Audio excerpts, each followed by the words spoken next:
సినిమాలు రాజకీయాలు ఒకటే అనేది ఎంతో కాలంగా మనం వింటున్నాము.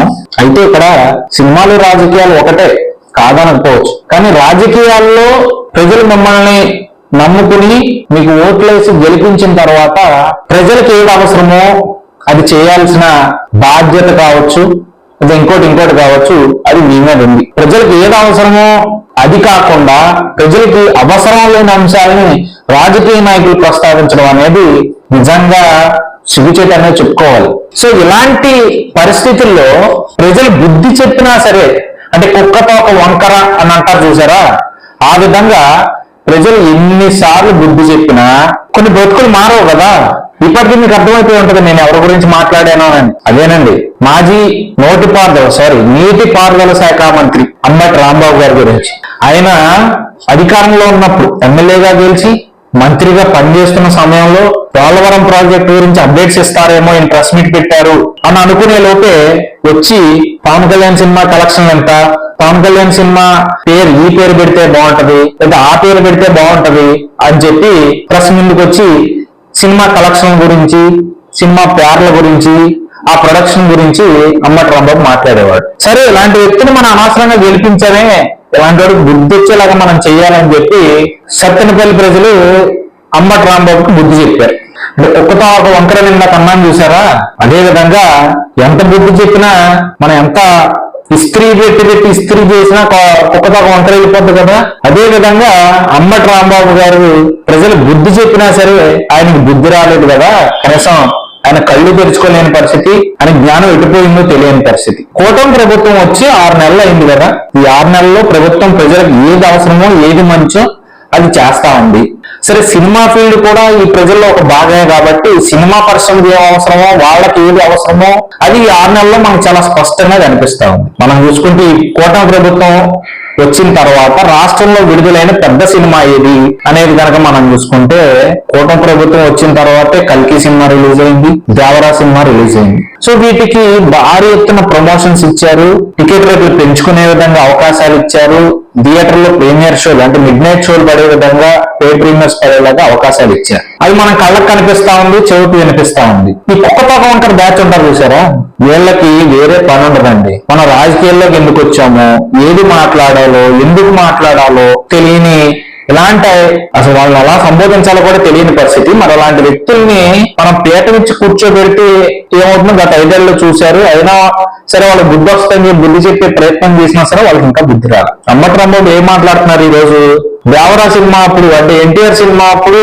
సినిమా అడ్డుకున్నామని చెప్పి ప్రభుత్వ పెద్దలు ప్రయత్నించారు, కానీ అల్లు అర్జున్ సినిమాకి అది కుదరదు.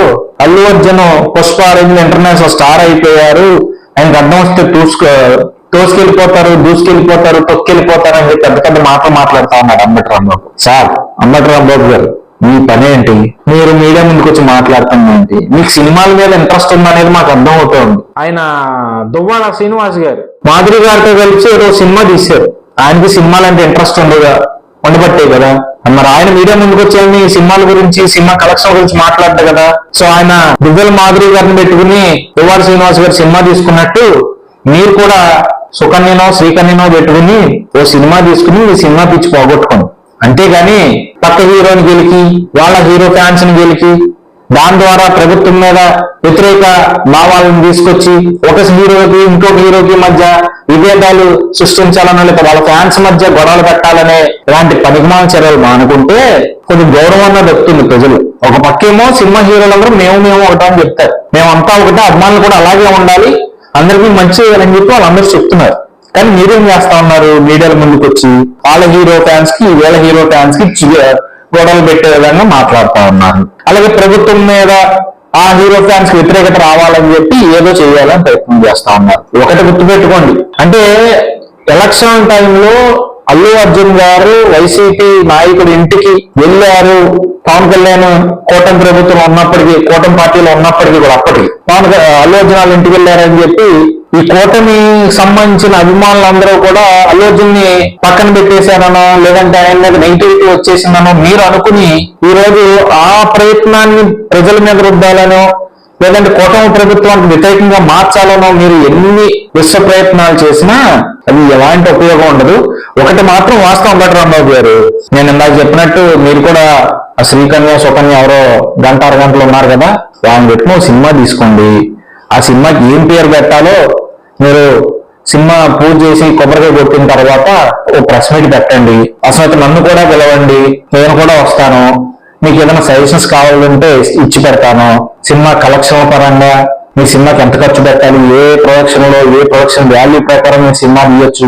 నాకు తెలిసినంతలో, నాకంటే పెద్దగా తెలుసని నేను అనట్లేదు, కానీ ఒక రకంగా చెప్పండి నాకేం తెలియదు, బట్ వాళ్ళని అడిగినా సరే మీకోసం తెలుసుకుని చెప్తాను. సో ఇప్పటికైనా పుష్ప సినిమా మీద మీకున్న ముసలి కన్నీరు ఏదైతే ఉందో, ముసలి ప్రేమ, దాన్ని పక్కన పెట్టేసి కూటమి ప్రభుత్వం అందరి ప్రజలను ఒకేలా చూస్తా ఉంది, అందరి హీరోలను ఒకేలా చూస్తా ఉంది. మీకులాగా ఇళ్లకు పిలిపించుకుని చేతులు కట్టించుకుని అయ్యా బాబు అని బతిమాలించుకునే స్టేజ్ అయితే ఈరోజు కూటమి ప్రభుత్వం కల్పించలేదు సినిమా హీరోలకి. వాళ్ళకి ఇచ్చే వాల్యూ వాళ్ళకి ఇస్తా ఉంది, ఎవరికి ఇవ్వాల్సిన వాల్యూ ఇన్ఫాక్ట్ ఎవరికి ఇవ్వాల్సిన వాల్యూ వాళ్ళకి ఇస్తా ఉంది. కాబట్టి అంబటి రాంబాబు గారి సినిమాల గురించి పక్కన పెట్టి వచ్చే రోజుల్లో అయినా సరే మీరు ఎలా గెలవాలి, ప్రజలకు ఎలా దగ్గర అవ్వాలనే అంశాల మీద మీడియా ముందుకు వచ్చి మాట్లాడితే బాగుంటుందని నా అభిప్రాయం.